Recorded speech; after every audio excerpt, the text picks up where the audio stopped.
Polity strike का पहला lecture है। लेनी देनी कर देनी है, मैराथन चलेगी भाई, तब आके मैराथन चलेगी और याद भी होगा। यूपीएससी ने 2024 में पूछा कि क्या भारत इंटरनेशनल ग्रेन काउंसिल का मेंबर है? आप बताइए, नहीं, शायद होगा, शायद नहीं होगा, देखते हैं, है ना। पर ये जो इसका सेकंड ऑप्शन है ना, country needed to be a member of the international grain council for exporting and importing, country need to be a member of international, ये बेकार है, ये सेकंड स्टेटमेंट गलत है। हाँ, भारत भाई इंटरनेशनल ग्रेन काउंसिल का मेंबर है with reference to the United Nation credential committee consider the following statement. ये 2024 में पूछा था, यूएन क्रीडेंशियल कमेटी के बारे में पूछा था, यूएन क्रीडेंशियल कमेटी के बारे में पूछा था। अब क्रीडेंशियल का मतलब देख लेते हैं 1 मिनट के लिए।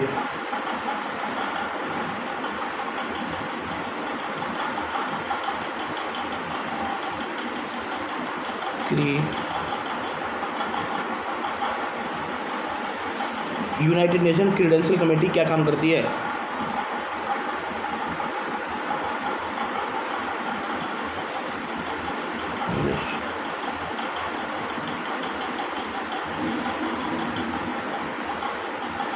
देखो, इसने बोल रखा है कि यूएन की जो क्रेडेंशियल कमेटी होती है ना, उसका काम होता है ये डिसाइड करना कि यूएनजी में किसी भी मेंबर कंट्री को कौन रिप्रेजेंट करेगा, रिप्रेजेंटेटिव की पहचान वेरीफाई करना, डिस्प्यूट या कन्फ्यूजन को दूर करना, रिपोर्ट देना।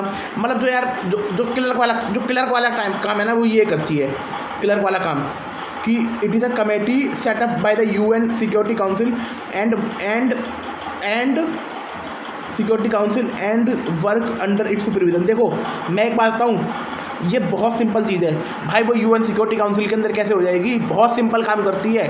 तो यूएनजीए ने बनाई होगी, मैं गारंटी दे रहा हूँ, जनरल असेंबली ने बनाई होगी, सिक्योरिटी काउंसिल ने नहीं बनाई होगी, और इसके अंदर काम नहीं करती होगी।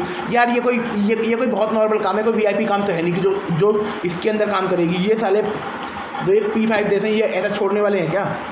तो इसके बारे में it traditionally meet in June, July and September in every year. गलत बात है भाई। ये डे टू डे काम करने वाली कंपनी, ये जो कमेटी है यूएन क्रीडेंशियल कमेटी, ये डे टू डे काम करने वाली वो है यार। ये काम करेगी डे टू डे, ऐसे काम करने वाला नहीं है। ये डे टू डे काम करने वाली वो है जो राज्यसभा सचिवालय और लोकसभा सचिवालय कार्य करता है, वो ये काम ही करती है। It access the credential of UN member before submitting to report. ये हाँ, वो मतलब ये रिपोर्ट तो पढ़ती है, वो हमने ऊपर पढ़ लिया। तो इसका आंसर ओनली 3 है, ठीक है। अब इसने पूछा था which of the following is not a member of international gulf council. Iran answer है भाई, ईरान है, क्योंकि ये 2016 में पूछा था।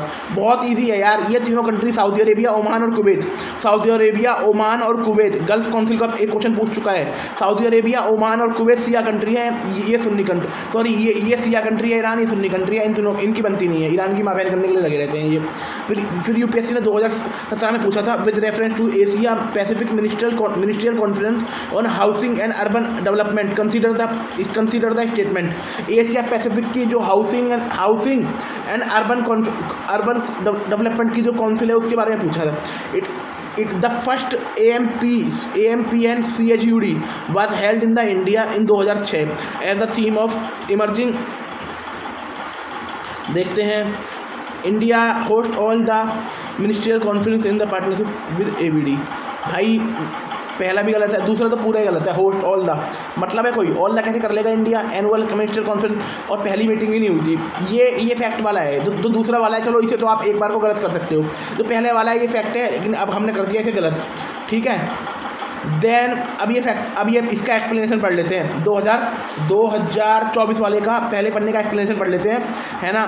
It is a factual question but statement 2 can be directly eliminated. भाई ये चीज़ मैं यूपीएससी, ये चीज़ जो मैं पेपर देने जाऊँगा ना, मुझे इस किताब ने ये चीज़ सिखाई है ना।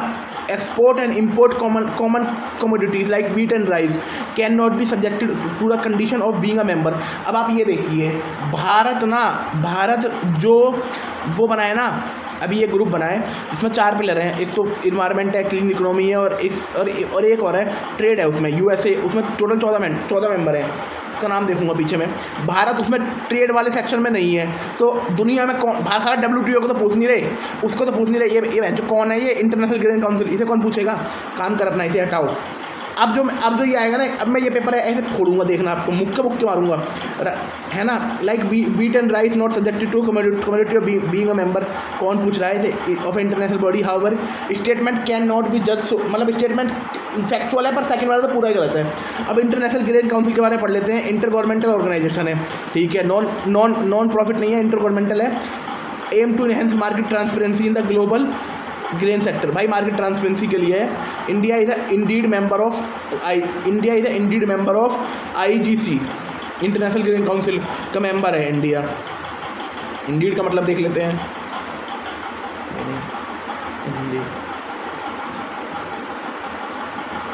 हमारा इंडिया मेंबर है। ये वो ऊपर पढ़ लिया हमने कि इसका कोई मैटर नहीं है, रेगुलेट द ग्रेन। भाई ग्रेन तो प्राइमरी चीज़ है यार, ये करना, ये वाली बात है ना कि वो जो न्यूक्लियर प्रोलिफरेशन ट्रीटी है और जो तुम्हारा वो वाली ट्रीटी है मिसाइल वाली, ये वो उसकी तरह थोड़ी है ना।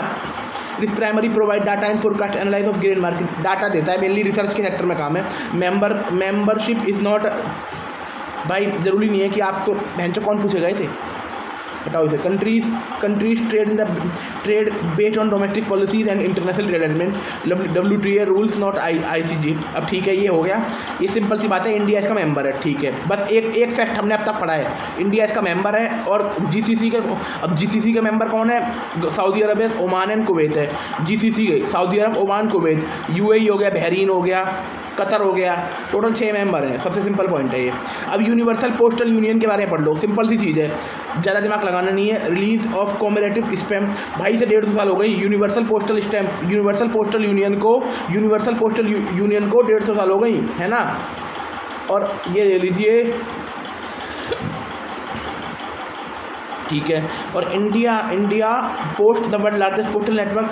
और भाई देखो, इंडिया का जो यूनिवर्सल इंडिया का जो पोस्ट है ना, उसे 170 साल हो गई और उसको 150 साल हुई है यूनिवर्सल पोस्टल को। अब मैं आपसे बताता हूँ, एक सिंपल सी बात ले लीजिए। देखो, अंग्रेज़ों का ये बेनिफिट था कि यार इन्होंने हमारे यहाँ बेशक अपने फ़ायदे के लिए करी हो, लेकिन अपने यहाँ, हमारे यहाँ उनका इंटेंट कुछ भी हो, लेकिन हमारे यहाँ उनकी वजह से पोस्ट इस्टेब्लिश हुई। देन इसका हेडक्वार्टर ले ली थी, और ये UN की स्पेशलाइज एजेंसी है, 1874 में हुई थी, बर्न स्विट्ज़रलैंड में इसका हेडक्वार्टर है। और ये इंडिया इसका 1976 से मेंबर है ना। इंडिया मेंबर बना था 1976 से, 1974 में बनी थी ये। इंडिया का उस अंग्रेज़ों की चल रही थी सालों की। International telecommunication union, India achieve tyre 1 status in global cyber security index. अब ग्लोबल साइबर सिक्योरिटी इंडेक्स कौन निकालता है? International telecommunication. अब ग्लोबल साइबर सिक्योरिटी इंडेक्स कौन निकालता है? इंटरनेशनल टेलीकम्युनिकेशन निकालता है। Global cyber security telecommunication. अब भाई इंडिया को इसमें मतलब अच्छी टायर 1 का सिस्टम मिल गया, बढ़िया इंडिया का रोला हो गया। हंस रहे होंगे भाई, मतलब कमाल हो गया होगा, ठीक है। 2024 में ये, भाई ये भी बहुत पुरानी है यार, 1865 में बनी है, 1865 में बनी है, वो बल्कि उससे पहले बन चुकी है। वो तो 1874 में बनी है, ये 1865 में बनी है ना। और ये इसका हेडक्वार्टर भी स्विट्जरलैंड में है, उसका बर्न में, इसका जनेवा में। UN की स्पेशलाइज एजेंसी है, ठीक है। ये इंफॉर्मेशन एंड कम्युनिकेशन के लिए इंडिया इस मेंबर, इंडिया इसका 5 साल बाद 4 साल बाद मेंबर बन गया था। And was reelected ITU, और India was reelected ITU council for, और इंडिया री इलेक्ट हुआ है इसमें ITU काउंसिल में, इंटरनेशनल टेलीकम्युनिकेशन यूनियन में 2023 से 2026 के लिए। Organise world radio communication conference, है ना। इन्होंने अभी world radio communication conference organise करी थी। ग्लोबल साइबर सिक्योरिटी इंडेक्स 2024 में निकला है। फाइंडिंग इंडिया रोल मॉडल बन गया है भाई, टायर 1 का है। अब most of the country tyre 2 में और टायर 3 में है। अब national United Nation office on drug and crime, UPSC question पूछ चुका है इस पर 2023 में। United Nation office on drug and crime, इसने 2 रिपोर्ट रिलीज़ करी है। एनुअल ड्रग डे के ऊपर करी है और वर्ल्ड वाइल्ड लाइफ क्राइम के ऊपर पड़ी है। अब ये देखो, जो क्राइम वाला है ना, ये UN ऑफिस एंड क्राइम, ये वाइल्ड लाइफ का क्राइम भी देखता है, और ड्रग वाला तो है ही। ये 1997 में बना था, ये बिल्कुल जवान है। हेडक्वार्टर इसका वेना ऑस्ट्रिया में है, primary UN body for combating drug, UN की बॉडी है ना वो, और ड्रग से लड़ने के लिए, टेररिज्म से लड़ने के लिए। अब बोल देंगे कि क्राइम में कि इसमें पूछ लेगा क्या इसमें टेररिज्म आता है? हाँ भाई टेररिज्म भी आता है। Implement UN convention against transnational organise crime, अब ये ना इम्प्लीमेंट करता है, अब इम्प्लीमेंट करता है ट्रांसनेशनल ऑर्गेनाइज क्राइम के ऊपर, तो यूएन का कन्वेंशन है ना उसे उसे उसे उसे वो करता है, इम्प्लीमेंट करता है। अब जो ट्रांसनेशनल ऑर्गेनाइज क्राइम है उसका नाम है पैलरमो कन्वेंशन 2000 में हुआ था, उसका नाम है। अब इसकी दो रिपोर्ट आती हैं मोस्ट यूज। अब जो इसकी रिपोर्ट निकली है उसमें सबसे ज़्यादा ड्रग्स कौन सा यूज़ होता है? कैनाबिस, गांजा, उसके बाद अफीम, उसके बाद कोकीन, उसके बाद एक्सटेसी।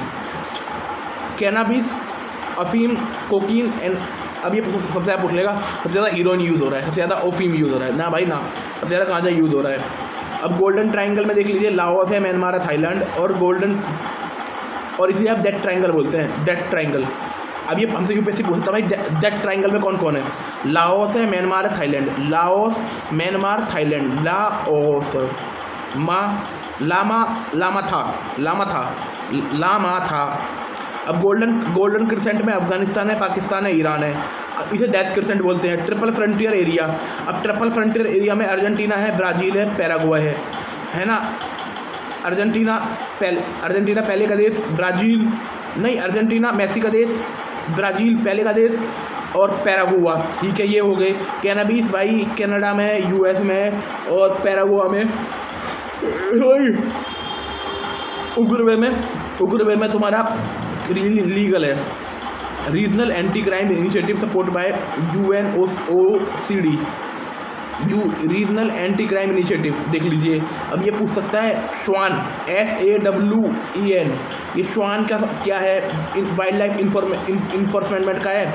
अब ये किससे रिलेटेड है? दुनिया सोचेगा भाई ये साइट्स का होगा या IUCN का होगा, ना भाई ये तुम्हारा United Nation office on drug and crime का है, इसका है, और इंडिया इसका मेंबर है ना। और फिर सार्क कन्वेंशन तो 2002 में है, वो सार्क कन्वेंशन तो उसका ही है हमारे ड्रग वालों का। ये SAARC convention on preventing and combating traffic and in the women and children. Global supply chain forum, अब ग्लोबल सप्लाई चेन फोरम, अब UN global supply chain forum, UNCTAD announce first ever global supply chain forum. ये इसकी meeting हुई है Barbados के साथ मिलकर, इसने मिलकर मीटिंग करी है ना। अब इन्होंने बोला है कि उसको अच्छा करेंगे, कोई सिंपल सी बात तो बोली नहीं है, अच्छा करेंगे। अब देखो हम रिवाइज़ कर लेते हैं जो इन्होंने हमसे बोला है ना, हम उसे रिवाइज़ कर लेते हैं। ये एक तो ये जो इसका इंडिया है, ये पहली स्टेटमेंट बिल्कुल ठीक है। India is a member of international green council का मेंबर है। अब जो ये UN क्रेडेंशियल कमेटी है, इसे UNSC ने नहीं बनाया है, इसे UNG ने बनाया है और UNG के अंदर काम करती है। ये देखिए भाई किसकी रिपोर्ट, कौन रिपोर्ट दे रहा है, उस रिपोर्ट को पढ़ लो, कौन किस कंट्री को वो करेगा। अब कल को तालिबान वाले आके बोले कि हम अफगानिस्तान को करेंगे, वहाँ की सिविल सरकार बोले भाई हम करेंगे, अफगानिस्तान को लड़ाई हो जाएगी। ये सब बातें करती है ये। फिर तुम्हारा ये मतलब ये कोई भी रिपोर्ट पहले ये पढ़ती है, फिर ये पूरी साल काम करती है। अब गल्फ काउंसिल का कौन कौन मेंबर है? कतर है, सॉरी सऊदी अरब है, बहरीन है, ओमान है। सऊदी अरब ओमान कुवैत। देन फिर इन्होंने हाउसिंग के बारे में पूछा था कि Asia Pacific minister conferencing of housing and urban development. ना तो इसकी पहली बैठक भारत में हुई थी और ना ही भारत ने इसकी सारी बैठक वो करी है। फिर इंटरनेशनल ग्रीन काउंसिल के बारे में हमने क्या पढ़ा? इंटरनेशनल ऑर्गेनाइजेशन है, भारत इसका मेंबर है। फिर यूनिवर्सल पोस्टल के बारे में क्या पढ़ा? 1974 में बना था। भारत 1976 में इसका मेंबर बन गया। भारत का 1874 में बना था, अब भारत 1876 में इसका मेंबर बन गया। भारत में जो यूनिवर्सल पोस्टल है ना, वो 1865 में बन गया था। भारत का तो पोस्टल सिस्टम है ना, वो कब बना था? ये रहा भारत, नहीं भारत का तो उससे ही पुराना है भाई, भारत का इनसे 20 साल पुराना है। तो मान लीजिए आप भारत का 1854 में बन गया होगा, जो तुम्हारा वो मेरा भाई था डलहौजी, उस आदमी ने कराई है ना। इसने अभी 150 साल होने वाली है। भारत को 170 साल हो जाएंगी। उस बंदे ने डलहौजी ने बनाया था 1874 के अंदर। और इसका तुम्हारा जानते हो कब बना है? इसका बना है वो 1874 में, भारत इसका मेंबर बना 1876 में, और इसका हेडक्वार्टर तुम्हारा वो बर्न्स में है, स्विट्जरलैंड में, ठीक है। और यूएन की एजेंसी है भाई, सबसे अच्छी बात है यूएन की एजेंसी है। इंटरनेशनल टेली कम्युनिकेशन यूनियन, इसकी ग्लोबल साइबर सिक्योरिटी इंडेक्स आया है इसका। भारत को उसमें बढ़िया परफॉर्मेंस रहा है, टायर 1 में है, भारत टायर 1 में है। इसका हेडक्वार्टर जिनेवा में है। ये 1865 में बना है, ये बना है 1865 में, भारत का नहीं बना, भारत का तो 1865 में बना है। भारत इसका मेंबर है, यूएन की स्पेशल एजेंसी है टेली कम्युनिकेशन के लिए। भारत इसके लिए रीइलेक्ट हुआ है 2006 के लिए, इसकी काउंसिल में रीइलेक्ट हुआ है 2023 से लेकर 2026 के लिए। भारत का अच्छा प्रदर्शन है भाई, है ना। ये रेडियो कम्युनिकेशन भी ये देखता है, मतलब अच्छा सारा काम ये देखता है। जो अब ग्लोबल साइबर सिक्योरिटी इंडेक्स ये रिलीज़ करता है international telecommunication union, global cyber security index release करता है इंटरनेशनल टेली कम्युनिकेशन यूनियन। अभी United Nation office and drug and crime, वे world life crime report release करता है, world life crime report release करता है। साउथ एशिया में इसने SAWN एक इनिशिएटिव ले रखा है, SAWN इनिशिएटिव ले रखा है इसने साउथ एशिया के अंदर इसने SAWN इनिशिएटिव ले रखा है इसने साउथ एशिया के अंदर, और भारत उसमें मेंबर है। बेसिकली वो उसके लिए वाइल्ड लाइफ के लिए SAARC convention on preventing combating trafficking in women and children, women and children के लिए भी इस बंदे का सही रोल है। और ना ये ना जो ट्रांसनेशनल क्राइम होते हैं उसके लिए एक कन्वेंशन आया था, पलरामो कन्वेंशन आया था 2000 में, उसके ये देखती है। यूएन की टॉप बॉडी है। इस दुनिया में जो सबसे ज़्यादा गांजा यूज़ हो रहा है, सबसे ज़्यादा ड्रग यूज़ हो रहा है वो कैनाबिस यूज़ हो रहा है, इसके बाद OPD यूज़ हो रहा है, उसके बाद कोकेन यूज़ हो रहा है, उसके बाद एक्सटेसी यूज़ होता है। अब हम देखो सिंपल सी बात है, जो सबसे ईजिली अवेलेबल होगा वो ही है भाई, गांजा उगा लो, आप पेड़ों गांजा उगा लो पौधों में। अब देख लीजिए जो तुम्हारा गोल्डन ट्रायंगल है ना, जैसे दैट ट्रायंगल बोलते हैं, वो उसमें उसके कौन कौन मेंबर है? लाओस, म्यांमार, थाईलैंड और गोल्डन क्रिसेंट के ईरान, अफगानिस्तान, पाकिस्तान के, और एक तुम्हारा और था ये ट्रिपल फ्रंटियर के, जो ट्रिपल फ्रंटियर है उसके मेंबर हैं पैराग्वे, अर्जेंटीना, ब्राज़ील, ठीक है। ये हो गया। अब भाई कनाडा में उगरवे में ये चीज़ लीगल है। साउथ एशिया वाइल्ड लाइफ ये इसको दे रहा है, यहाँ से पढ़ते हैं। अब यूएन का जो अनटार्ड ने पहली बार ग्लोबल सप्लाई समिट किया है बारबाडोस के साथ मिलकर, इसने बोला है भाई सब कुछ अच्छा करेंगे, लो कॉस्ट एमिशन करेंगे, जो फ्राइट की कॉस्ट है उसे कम करेंगे, गाइडलाइन करेंगे, और इलेक्ट्रॉनिक सिंगल विंडो होगी। ये सब बकचोदी इसने करी है, बस की इनकी औकात सालों की कुछ है नहीं। जो यूएस और चाइना के बीच टैरिफ हो रहा है उसे रोक लो, बस बातें करनी आती है, खुदिया पूछती नहीं है। पाकिस्तान पर अटैक कर रहा है, पाकिस्तान यूएन सिक्योरिटी काउंसिल का वो यूएनएससी का मेंबर यूएनएससी का नॉन परमानेंट मेंबर बन के बैठा हुआ है। बातें लंबी फेंकते हैं, बस की कुछ है नहीं, साला रिफॉर्म करने को रेडी नहीं है। अब इसका जो ये यूएन की प्राइमरी बॉडी है, इसका हेडक्वार्टर है तुम्हारा ऑस्ट्रिया के वियना में, और इसका हेडक्वार्टर है स्विट्जरलैंड के जेनेवा में।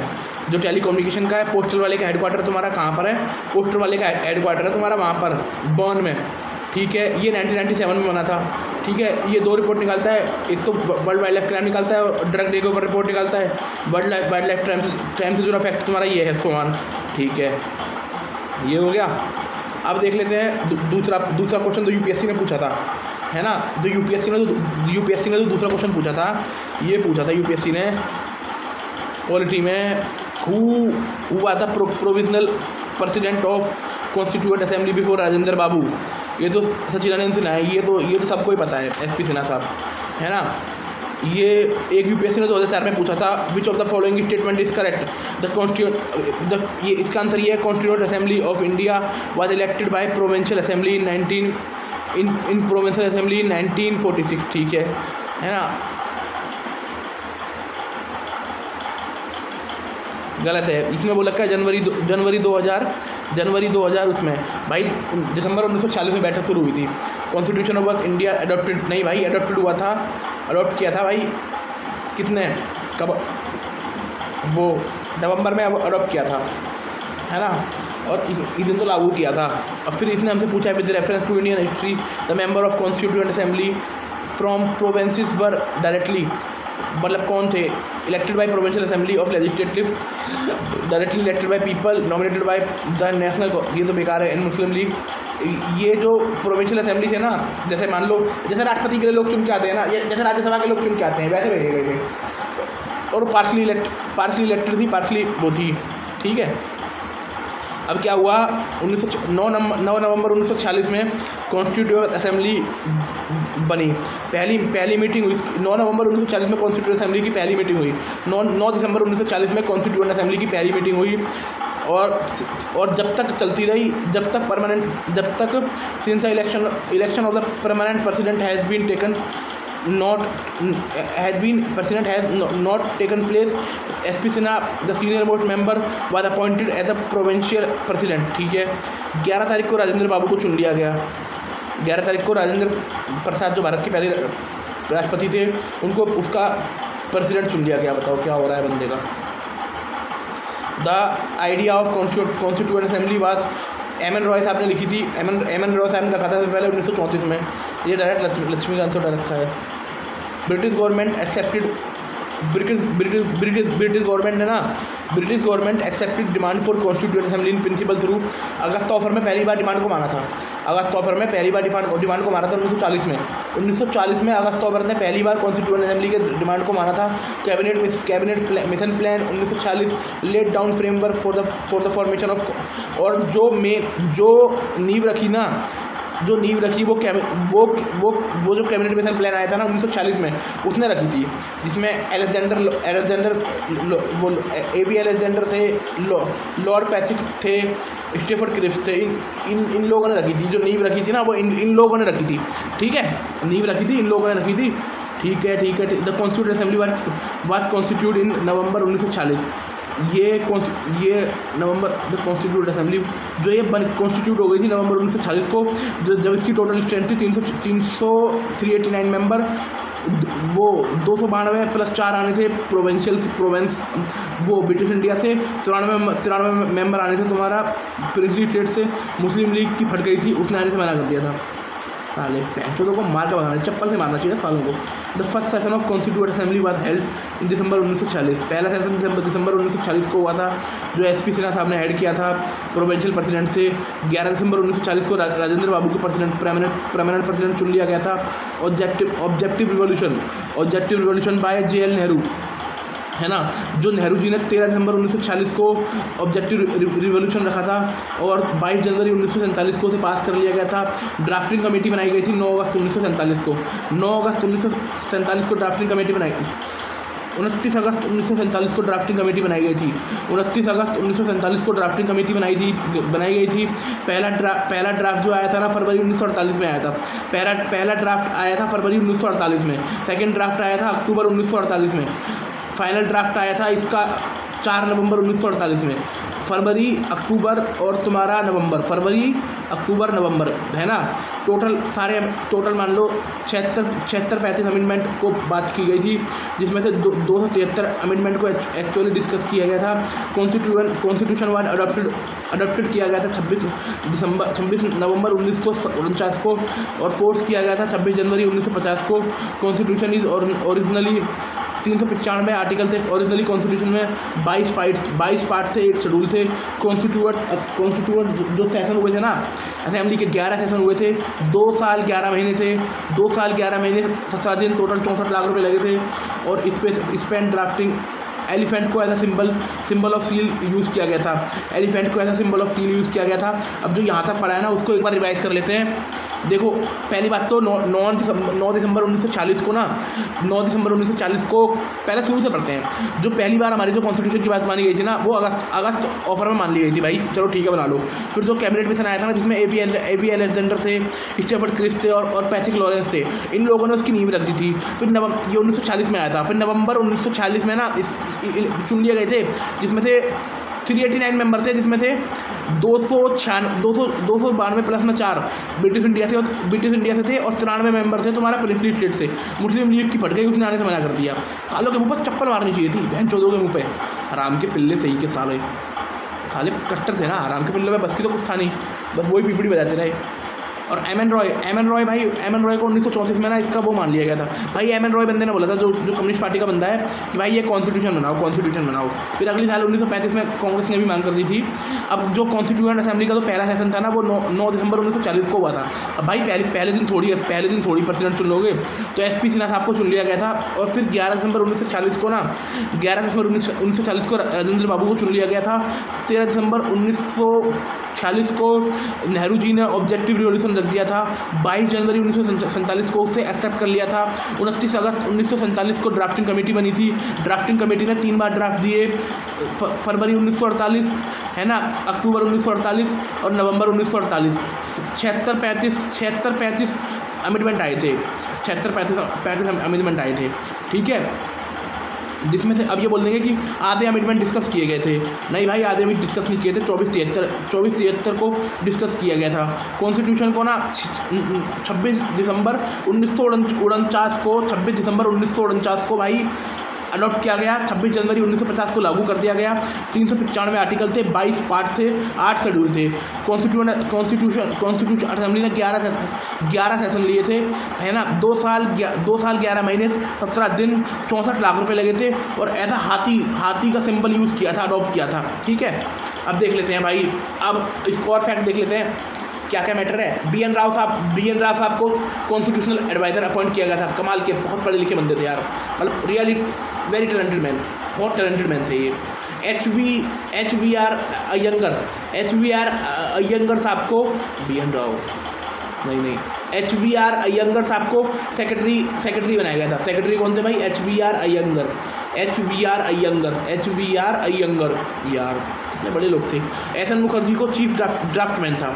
एस एन मुखर्जी साहब को, बंगाली थे मुखर्जी साहब को चीफ ड्राफ्टमैन का काम दिया गया था। भैया आप लिखो, प्रेम बिहारी बोस रायजादा को भाई कैलीग्राफी का काम दिया था। कैलीग्राफी मतलब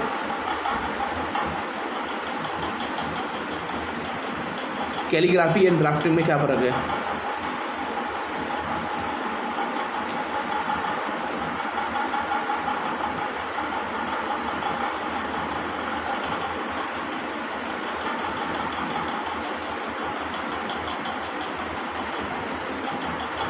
जो कैलीग्राफी होती है ना, वो खूबसूरत और स्टाइलिश बनाने के लिए होती है। जैसे शादी कार्ड में सुंदर बना कैलीग्राफी, जैसे नाना पाटेकर साहब दिखा रहे थे, उन्होंने करके दिखाया था कैलीग्राफी, है ना। जैसे हैप्पी बर्थडे को फैंसी तरीके से लिखना।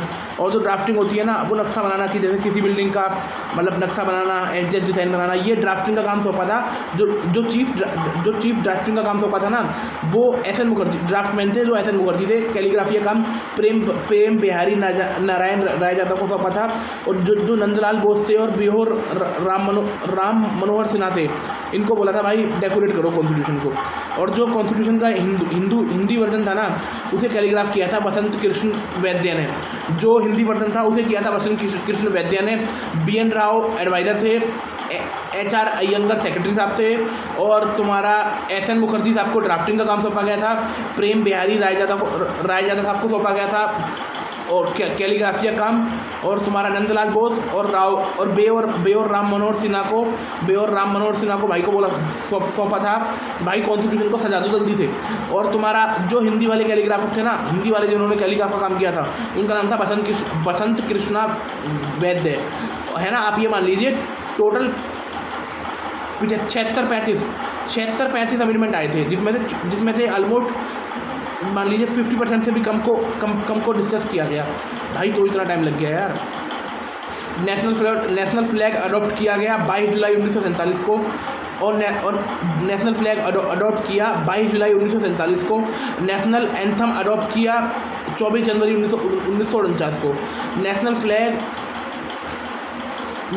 फ्लैग अडॉप्ट किया गया 22 जुलाई 1947 को। नेशनल एंथम, नेशनल सॉन्ग को अडॉप्ट किया 24 जनवरी 1950 को, है ना। और तुम्हारे वो थे ना, जो राजेंद्र बाबू थे, उनको प्रेसिडेंट भी इस दिन बनाया गया था।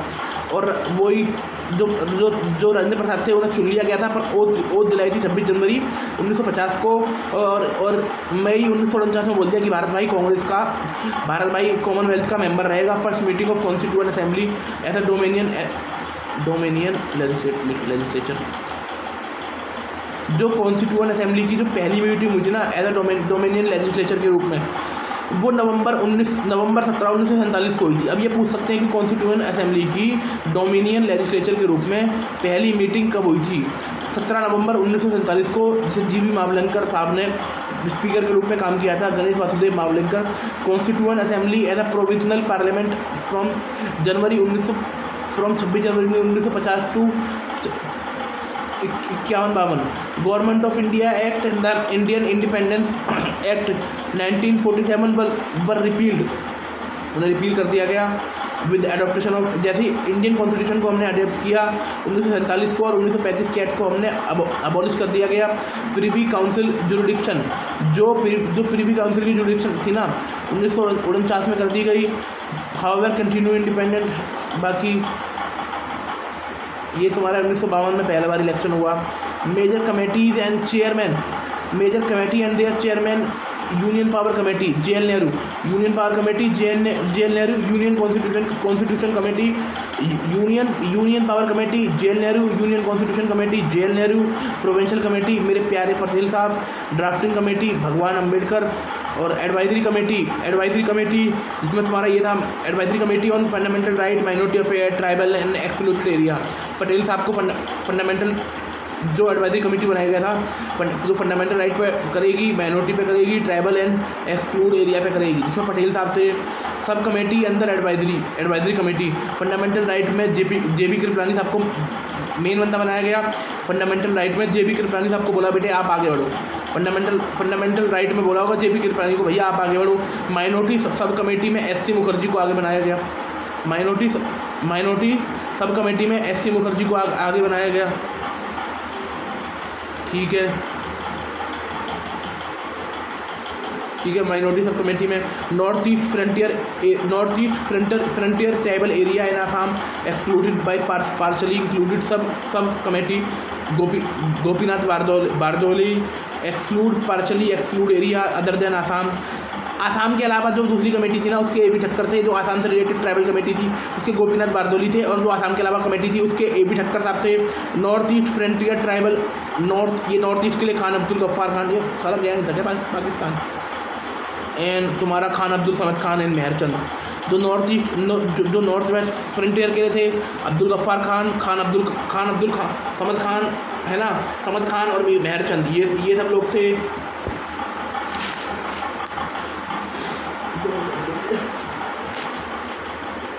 और मेहरचंद खन्ना चेयरमैन, कोई चेयरमैन नहीं था उसका।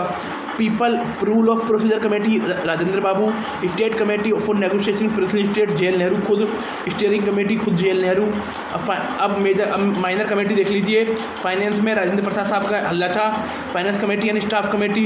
रेसिडेंशियल कमेटी जो UN वाली कमेटी थी, जो दिल्ली का काम देख रही थी, अल्लादी कृष्ण स्वामी अय्यर। जो रेसिडेंशियल कमेटी थी उसके कौन थे? अल्लादी कृष्ण स्वामी अय्यर। रेसिडेंशियल कमेटी के कौन थे? अल्लादी कृष्ण स्वामी अय्यर। रेसिडेंशियल कमेटी के कौन थे? अल्लादी कृष्ण स्वामी अय्यर। रेसिडेंशियल कमेटी के कौन थे? अल्लादी कृष्ण स्वामी अय्यर। रेसिडेंशियल कमेटी के कौन थे? अल्लादी कृष्ण स्वामी अय्यर। हाउस कमेटी के थे B पट्टा भैया सीतारमैया। इन्होंने केस लड़ा था, इन्होंने इलेक्शन लड़ा था सुभाष बाबू के खिलाफ में, गांधी के पक्के चले थे ये। Order of business committee KM Munshi साहब। Order of business committee KN Munshi साहब। Ad hoc committee on national flag Rajendra Babu. National flag कब चुना गया? 22 जुलाई 1947 को चुना गया, है ना। और एडॉक कमेटी उसके मेंबर वो कौन थे? Finance committee, steering committee and rule committee. Finance committee, steering committee, है ना यार, तीन ठीक है ये रहा। देखो एक तो रूल कमेटी थी, एक स्टीयरिंग कमेटी थी, एक फाइनेंस कमेटी थी एंड स्टाफ कमेटी। इन तीन के तुम्हारे राजेंद्र बाबू। देन नेशनल फ्लैग के भी राजेंद्र बाबू। एंड जो तुम्हारा ये थी ना एडॉक कमेटी के जो मेंबर थे, जो एडॉक कमेटी थी जो सिटीजनशिप के ऊपर थी, इसमें तुम्हारे S वर्धाचार्य थे। Press gallery committee Usha Sen. Special committee to examine draft constitution JL Nehru. अभी ये पूछ सकते हैं कि special committee to examine draft constitution JL Nehru. Linguistic committee SK Dar. Expert committee on financial provision of the union constitution. Expert committee on financial provision of union constitution expert committee. एक तो normal finance committee थी और एक वो थी financial provision से जुड़ी हुई, जिसमें नल्ली राजन थे और नल्ली रंजन सरकार मेंबर नहीं थे। अब ये पूछ सकता है कौन कौन मेंबर नहीं थे। भाई एस केदार मेंबर नहीं थे, नल्ली रंजन सरकार मेंबर नहीं थे, एंड तुम्हारा एस वरदाचार्य मेंबर नहीं थे। एस वरदाचार्य ने भाई दो काम करे थे, एक एडॉक कमेटी के सुप्रीम कोर्ट की जो एडॉक कमेटी थी उस पर भी चेयरमैन बन रहे थे, और जो सिटीजनशिप वाली कमेटी थी ना उस पर भी चेयरमैन बन रहे थे, और जो तुम्हारी वो वाली कमेटी थी ना सुप्रीम कोर्ट वाली उस पर भी एस वरदाचार्य बंदा भाई अपनी चला रहा था। और तुम्हारा जो committee to function constituent assembly GV Mavalankar supreme court की, वही S Varadachariar not a member of chief commissioner province. इसमें पट्टा भाई सीतारामैया थे। Expert committee on financial provision, जिसमें तुम्हारे नल्ली रंजन सरकार थे, नॉट अ मेंबर थे। एस के धर भाई ये लिंग्विस्टिक कमेटी के थे। Special committee to examine draft constitution JL Nehru. Press gallery committee Usha Sen. National flag की एडॉक कमेटी कौन थे? Rajendra Babu. Business order committee K M Munshi. House committee Pattabhi Sitaramayya. Presidential committee Alladi Krishnaswami. Finance and staff committee Rajendra Babu. अब drafting committee के ऊपर आ जाओ। तुम्हारा B are Ambedkar थे। Drafting committee में कौन थे? बी आर अम्बेडकर थे चेयरमैन। गोपाल, ये कब बनी थी? 29 अगस्त 1947 को बनी थी ये, 29 अगस्त 1947 को। इसने पहला ड्राफ्ट कब दिया था? फरवरी में। दूसरा ड्राफ्ट फरवरी 1948, दूसरा दिया अक्टूबर 1948, तीसरा दिया नवंबर 1948। ठीक है। अब बी आर अम्बेडकर चेयरमैन थे। गोपाला कृष्ण स्वामी अय्यर। देखो दो तो कृष्ण स्वामी हो गए, एक अल्लादी कृष्ण स्वामी अय्यर, वो क्रेडेंशियल देखो इस बंदे की चल रही है दबा के। वो अल्लादी कृष्ण स्वामी अय्यर हैं, ये भाई क्रीडेंशियल कमेटी के भी थे और इनके भी थे। अब के एम मुंशी बंदा, उसका भी था ये ऑर्डर ऑफ बिजनेस कमेटी, यहाँ पे भी आ गया। मोहम्मद सैयद सदाउल्ला, इसका कहीं नाम नहीं सुना। माधव राव जिसने बी एल मित्रा को रिप्लेस, बी एल मित्रा जिनकी डेथ हो गई थी, बी एल मित्रा को माधव राव ने रिप्लेस कर दिया था। देखो चार तो भगवान के नाम हो गए, गोपाल स्वामी, कृष्णा स्वामी, माधव राव और कृष्णाचार्य ने डीपी खेतान को गिरा था। डीपी खेतान भी मर गए थे भाई, है ना। अब देखो चार तो भगवान के नाम हो गए, गोपाल स्वामी, कृष्णा स्वामी, माधव राव और गोपाल स्वामी, कृष्णा स्वामी, माधव राव और कृष्णाचार्य। ये चार तो ये हो गए। एक के एम मुंशी पाँचवा हो गया, छठा तुम्हारा मोहम्मद सदाउल्ला हो गया, और सातवें तुम्हारे भगवान खुद बी आर अम्बेडकर थे। अब माधव राव ने किसको करा था? मित्तर को। माधव राव ने करा था मित्तर को, और डीपी खेतान को करा था डीपीओ करा था डीटी ने, और मित्तर को करा था माधव राव ने। ठीक है। एडिशनल इन्फॉर्मेशन है ना। Constituent assembly was not a sovereign body. भाई को सोवरेन बॉडी नहीं थी, क्योंकि इसे कैबिनेट मिशन ने बनाया था, है ना। टोटल सीट थी कॉन्स्टिट्यूएंट असेंबली की 389, जिसमें से 296 उनकी थी, और ब्रिटिश इंडिया की 94 प्रिंसली स्टेट की थी, पर उसे घटा के कर दिया था 299 आफ्टर लॉर्ड माउंटबेटन प्लान के द्वारा, पार्टीशन प्लान के द्वारा वो 289 हो गई थी, जिसमें से 296 सीट ब्रिटिश प्रोविंस की थी।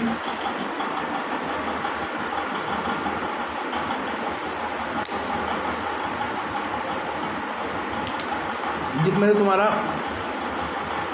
203 सीटें मिली थी ब्रिटिश इंडिया को, याद नहीं, 90 सीटें उन्हें मिली थी, और 96 या 93 सीटें मिली थी उनके ब्रिटिश को, सॉरी हमारे प्रिंसली स्टेट को 93। और अब जब 299 सीट कर दी गई ना, ठीक है, सीट का जो वो था जो पहला सीट था, पॉपुलेशन पे करेगी पर मिलियन पे एक सीट। 1946 में जो हिंदू थे वो 163 थे, मुसलमान थे 160 थे, शेड्यूल कास्ट थे 31 थे, सिख थे 4 थे, सिख 4 ही थे भाई, एंग्लो इंडियन 3 थे। तो सारा एंग्लो इंडियन सिख भारत का जो 2% पॉपुलेशन है वो एंग्लो इंडियन 3 थे, वो 4 थे। इंडियन क्रिश्चियन 6 थे, पारसीज 3 थे, पारसीज और क्रिश्चियन 6 को एक बराबर दे रखा था। बैकवर्ड ट्राइब 6 थे, है ना। और अब जो शेड्यूल कास्ट थे वो 31 थे, हिंदू तुम्हारा 163 थे, मुसलमान 80 थे, सिख 4 थे, पारसी 3 थे, एंग्लो इंडियन 3 थे, शेड्यूल ट्राइब 6 थे। है ना। अब 15 वुमेन थी भाई, ये पूछ सकते हैं 15 वुमेन थी। एक तो जो मेन है कमला चौधरी, मालती चौधरी, सरोजिनी नायडू थी, सुचिता कृपलानी थी, विजयलक्ष्मी पंडित थी। ये 3 तो हो गए, है ना। और अमृता कौर 4 हो गई। ये 4 तो हो गए। तुम्हारा विजयलक्ष्मी पंडित और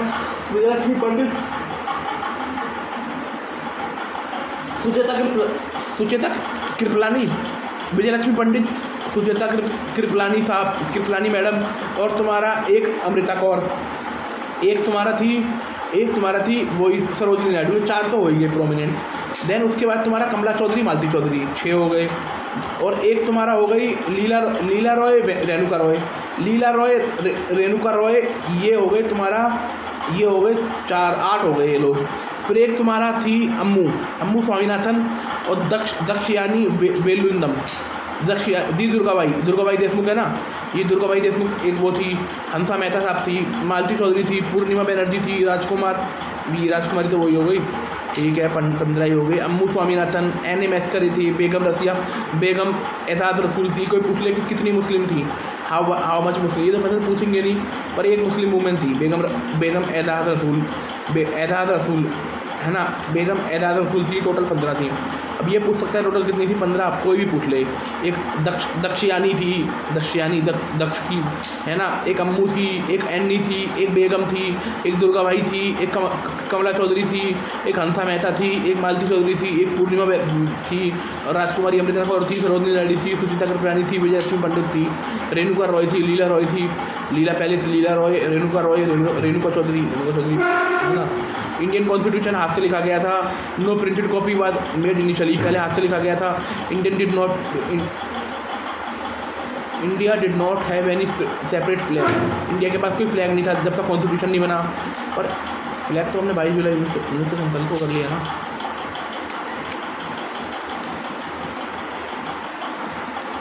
इंडिया के पास कोई फ्लैग नहीं था, इंडिया के पास कोई ना फ्लैग नहीं था। एक सेकंड ना, कि उस टाइम इंडिया के पास कोई फ्लैग नहीं था। हो सकता है भाई आओ फ्लैग, ठीक है। क्रिटिज्म तो बेकार है साला, क्रिटिज्म नहीं पढ़ना। इनेक्टमेंट इंफॉर्मेशन ऑफ कॉन्स्टिट्यूशन, जब 26 नवंबर 1949 को हमने कॉन्स्टिट्यूशन को अडॉप्ट किया गया। उस टाइम सिटीजनशिप के जो मेंबर थे ना, उनका नाम क्या था यार, सिटीजनशिप में जिस बंदे ने काम करा था, वर्दाचारी, हाँ वर्दाचारी। सिटीजनशिप के जो मेंबर थे, क्या नाम था उनका, देखो ऊपर देख लेते हैं, हाँ वर्दाचारी। और सुप्रीम कोर्ट के भी यही मेंबर थे, वर्दाचारी। और बंदा मेंबर भी नहीं था असेंबली का, कॉन्स्टिट्यूशन असेंबली का मेंबर भी नहीं था। और चल रही है भाई दो कमेटी हेड करी है, एक तो सिटीजनशिप और एक वो, है ना। और election and provision of parliament, ये उसी दिन से आ गए थे जिस दिन से हमने अडॉप्ट किया था। फिर हमने उस दिन अडॉप्ट कर लिया उस दिन 26 जनवरी 1930 को। फिर आप देख लीजिए क्या बात है। अब जो 299 सीट थी ना, उसमें से सबसे ज़्यादा सीट थी तुम्हारा यूपी के पास 55, है ना। यूपी के पास 55 थी।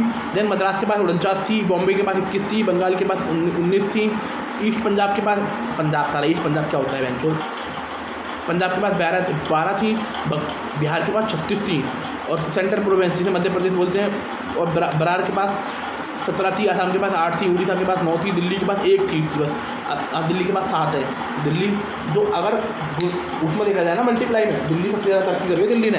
पहले 1 सीट थी, अब 7 सीट है ना। प्रिंसली स्टेट में सबसे ज़्यादा छक्का मार रखा है तुम्हारा किसने मार रखा था, कोल्हापुर देखो, ग्वालियर, मैसूर के पास 7 सीट थी। जो मैसूर के पास 7 सीट थी। अब तिरुवनंतपुर के पास 6 थी, उदयपुर के पास 2 थी, कोल्हापुर के पास 1 थी, जोधपुर के पास 2 थी, जयपुर के पास 2 थी, इंदौर के पास 1 थी, ग्वालियर के पास 4 थी, कोचीन के पास 1 थी, मयूरभंज के पास 1 थी, कोटा के पास 1 थी, अलवर के पास 1 थी। सबसे ज़्यादा सीट देख लीजिए यूपी के पास थी। तो यूपी के बाद आ गई मद्रास के पास, देन फिर आ गया बिहार के पास UMB, फिर दिल्ली के पास 1 थी, और फिर बॉम्बे के पास थी 19, फिर तुम्हारा उसके पास थी, ठीक है। अब एक बार जो पढ़ा है ना इस पेज में, 2 मिनट दोनों पेज पे जो पढ़ा है, पहले यहीं से उल्टा रिवाइज करना शुरू करता हूँ। सबसे ज़्यादा सीट वैसे किसके पास थी, मैसूर के पास 7 सीट थी, तिरुवनंतपुर के पास 6 सीट थी। मैसूर के पास 7 सीट थी प्रिंसली स्टेट में 299 में से।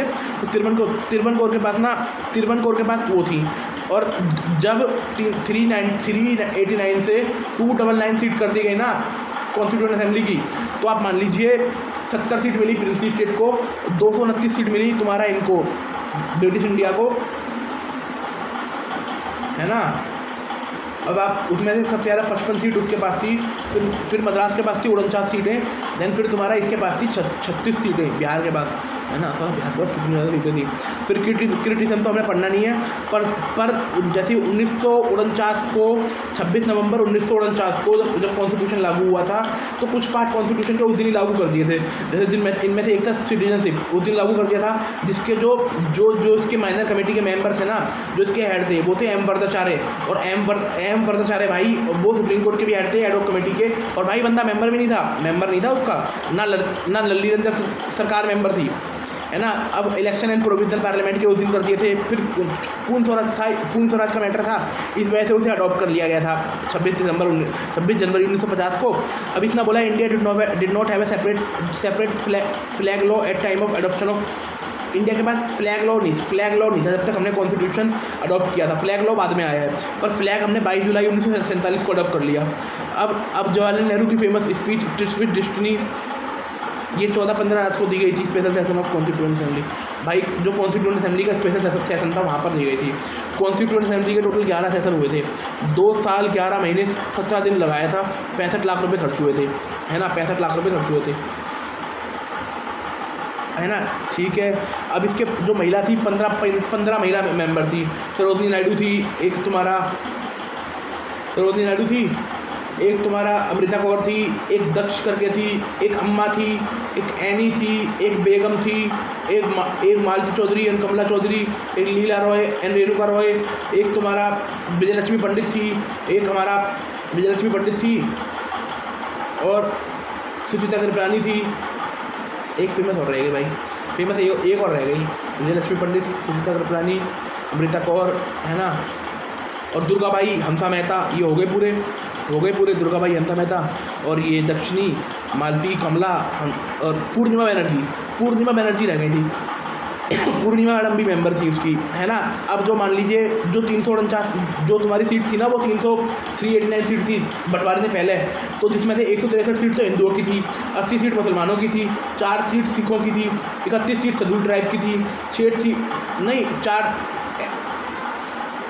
सीट शेड्यूल ट्राइब की थी, 4 सीट सिखों की थी, 3 सीट तुम्हारे पारसियों को मिली थी, और तुम्हारा 3 सीट उनको मिली थी एंग्लो इंडियन को, और 3 सीट मिली थी क्रिश्चियन को। इंडियन क्रिश्चियन को मिली थी 6 सीटें। कहाँ है इंडियन क्रिश्चियन, कहाँ गए? हाँ, इंडियन क्रिश्चियन को मिली थी 6 सीटें मिली थी, और ट्राइबल को भी 6 सीटें मिली थी। अब आप ले लीजिए, है ना। फिर आप ले लीजिए, और सीटों का जो मैटर हुआ था पॉपुलेशन के उसको हुआ था। जो टोटल 389 सीट थी, जिसमें से 296 मिली थी ब्रिटिश इंडिया को, 4 मिली थी प्रोविंस को, जो कमिश्नर वाले प्रोविंस थे, from other commissioner province. 93 seat मिली थी प्रिंसली स्टेट को। भारत के बंटवारे के बाद 70 सीटें कर दी गई थी, 23 सीटें पाकिस्तान में, मतलब अभी भी वो मैटर था उनका। देन जो माउंटबेटन प्लान के बाद जो सीटों की संख्या थी 389 से 299 हो गई थी। अब ड्राफ्टिंग कमेटी में 4 तो भगवान कृष्ण के नाम के लोग थे। एक था गोपाल स्वामी, एक था कृष्णा स्वामी, एक का था माधव भाई ने मित्तर को गया था, मित्तर भाई को हटाया था। और तुम्हारा जो वो थे कृष्णमाचारी ने उनको हटाया था, डीपी खेतान को हटाया था। एक तुम्हारा मोहम्मद सदातुल्ला था, एक था के एम मुंशी, एक थे भगवान अम्बेडकर, है ना। अब जो के एम मुंशी ना ऑर्डर ऑफ बिजनेस कमेटी के भी हेड थे, ऑर्डर ऑफ बिजनेस कमेटी के, है ना, ये हेड थे। ड्राफ्टिंग कमेटी बनी थी 29 अगस्त को बनी थी ड्राफ्टिंग कमेटी 1947 को। 4 ड्राफ्ट से पेश करे थे ड्राफ्टिंग कमेटी ने। एक किया था फरवरी 1948 में, एक किया था अक्टूबर नवंबर में, फिर 4 कर दिए थे। Then ad hoc committee, press gallery committee की उषानाथ सेन थी। स्पेशल कमेटी तो एग्जामिन को वो ड्राफ्ट को था JL नेहरू।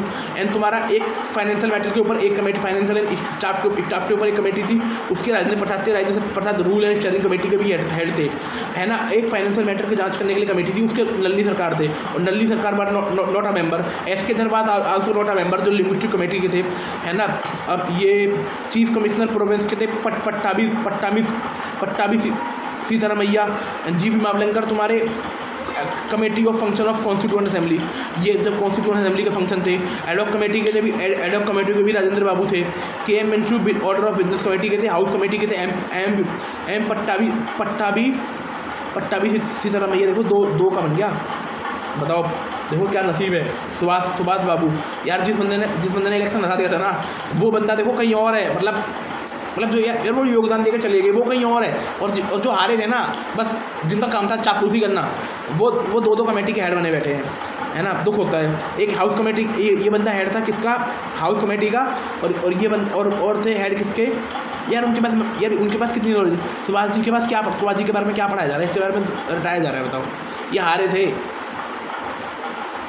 ये बंदा हाउस कमेटी का हेड था और चीफ और वो कमिश्नर प्रोविंस का हेड था। अब क्रेडेंशियल कमेटी के अल्लादी कृष्ण स्वामी भाई उसमें भी था, बंदे की पहुंच थी, मैं और था ड्राफ्टिंग में। KM Munshi housing order. Steering committee पता लग गया, और तुम्हारा state committee negotiative with princely state JL Nehru थे। रूल ऑफ प्रोसीजर कमेटी तुम्हारा वो थे सरदार वो राजेंद्र बाबू, है ना। वो अब नॉर्थ ईस्ट में जो JV कृपलानी था फंडामेंटल में, SC मुखर्जी था माइनॉरिटी में, बंगाली है ना, ज़्यादा प्यार है। आसाम था गोपीनाथ बारदौली। AB ठक्कर था आसाम को छोड़कर। अब्दुल गफ्फार खान, मेहरचंद खन्ना था। इसका कोई मेंबर तो था नहीं। जवाहरलाल नेहरू प्रोविंशियल वाला था, और तुम्हारा यूनियन पावर था और यूनियन कॉन्स्टिट्यूशन का, है ना। और इस बंदे ने ड्राफ्टिंग कमेटी का भी वो बने थे। देन सरदार पटेल तो भाई तुम्हारा वो थे प्रोविंशियल मैटर के, है ना। अब जब हमने कॉन्स्टिट्यूशन अडॉप्ट किया तो हमने उन्हें हटा दिया, क्या बोलते हैं उसे, 35 और 47 के एक्ट को हटा गया। प्रीवी काउंसिल जुरिडिक्शन भी हमने हटा दी थी पहले इलेक्शन के टाइम पर, ठीक है। अब स्पीकर क्या था, अब जो पहली मीटिंग हुई थी ना, वो हुई थी as a meeting of parliament के रूप में। जो मीटिंग हुई थी नवंबर 17 1947 को हुई थी। नवंबर 17 जो पार्लियामेंट के रूप में बैठक हुई थी, जो डोमिनियन लेजिस्लेचर के रूप में बैठक हुई थी, जिसमें मावलंकर साहब ने हेड बने थे। कॉन्स्टिट्यूएंट असेंबली ने बोला था कि हम कॉमनवेल्थ के मेंबर रहेंगे। हमने राजेंद्र बाबू ने 24 जनवरी को चुने गए थे, 26 को शपथ ली थी। 22 जुलाई को हमारा नेशनल फ्लैग अडॉप्ट किया गया था, और तुम्हारा 24 जनवरी को national anthem and national song Rajendra Babu को सुना गया था। देन अब देख लीजिए कुछ इस पर, वो एक वैद्य साहब थे जिन्होंने हिंदी के कैलीग्राफर थे, और तुम्हारा एक थे तुम्हारा वो राम मनोहर सिन्हा, और तुम्हारा ये थे नंदलाल बोस। ये तुम्हारे वो थे, डेकोरेट करने का मैटर मिला था नंदलाल बोस एंड राम मनोहर सिन्हा को। और ड्राफ्टिंग का काम मिला था किसे, ड्राफ्टिंग का काम मिला था प्रेम बिहारी SN मुखर्जी को ड्राफ्टिंग का काम मिला था, है ना। प्रेम बिहारी नारायण राजा को मिला था तुम्हारा उसका कैलीग्राफिंग का। और तुम्हारे यंगर साहब थे, ये HVR यंगर सेक्रेटरी थे। BN राव एडवाइज़र थे। अब जो हमारा ओरिजिनल कॉन्स्टिट्यूशन था ना, वो हमने 26 नवंबर 1949 को हमने अडॉप्ट किया, और 26 जनवरी 1950 को लागू किया। ओरिजिनल कॉन्स्टिट्यूशन में 355 आर्टिकल थे, 22 पार्ट थे, 8 शेड्यूल थे, और 11 सेशन हुए थे, जिसमें 2 साल 11 महीने 17 दिन लगे थे। 64 लाख रुपये खर्च हुए थे। एलिफेंट एज सिंबल हमने अडॉप्ट किया था। ड्राफ्टिंग कमेटी जो बनी थी वो 29 अगस्त 1947 को बनी थी। BR अम्बेडकर चेयरमैन थे इसके, है ना। जो फर्स्ट ड्राफ्ट दिया था इन्होंने फरवरी में दिया था, सेकंड दिया था अक्टूबर में, फाइनल दिया था इन्होंने नवंबर में, ठीक है। 4 नवंबर को दिया था फाइनल ड्राफ्ट। 7,635 अमेंडमेंट आए थे, जिसमें से 2,473 अमेंडमेंट को बात की गई। JL नेहरू साहब ने 13 दिसंबर को ऑब्जेक्टिव रिवोल्यूशन दिया था, है ना। ऑब्जेक्टिव रिवोल्यूशन का मैटर दिया था, वो 22 जनवरी को पास हो गया था 11, ठीक है ना, ठीक है। अब फर्स्ट जो पहला सेशन हुआ था वो 9 दिसंबर को हुआ था, जिसमें तुम्हारा उनको चुन लिया गया था, क्या नाम था उस बंदे का, SP सिन्हा का, फिर 11 तारीख को राजेंद्र बाबू को चुन लिया गया था, ठीक है। जो टोटल स्ट्रेंथ पता लगी 389 थी, जिसमें से 292 प्लस 292 ब्रिटिश इंडिया से, 4 कमिश्नर वालों से 93 उससे आए थे। इसके बाद ये हो गई थी 299, जिसमें से 299 हो गई थी, जिसमें से 70 उससे आ गए थे, है ना, 70 उससे आ गए थे, 299 हो गई थी, कितनी हो गई थी, एक सेकंड के लिए, हाँ 299 हो गई थी, 70 आ गए थे प्रिंसली स्टेट से, 229 आ गए थे उससे, 55 सीटें यूपी की थी, फिर 49 मद्रास की थी, फिर बिहार की 36 थी, उसमें तुम्हारा मैसूर जीत रहा था, और तुम्हारा तिरवनकोट था तीसरे पे, और तुम्हारा ग्वालियर था चौथे पे, हाँ ग्वालियर चौथे पे था, ठीक है, ग्वालियर चौथे पे था, ग्वालियर था चौथे पे। देन कॉन्स्टिट्यूट, ठीक है, 1949, ठीक है, ये हो गया। अब जो इसका जो पहला जो इसकी जो नींव रखी थी वो कैबिनेट मिशन ने रखी थी 1940 में, जिसमें लॉर्ड पैट्रिक लॉरेंस थे, स्टफर्ड क्लिफ्स थे, एबी अलेक्जेंडर थे। ब्रिटिश कॉन्स्टिट्यूएंट जो ब्रिटिश ने जो डिमांड को माना था वो अगस्त ऑफर में 1940 को माना था। एम एन रॉय को भाई इसका वो चुना गया था, एम एन रॉय ने भाई आइडिया दिया था।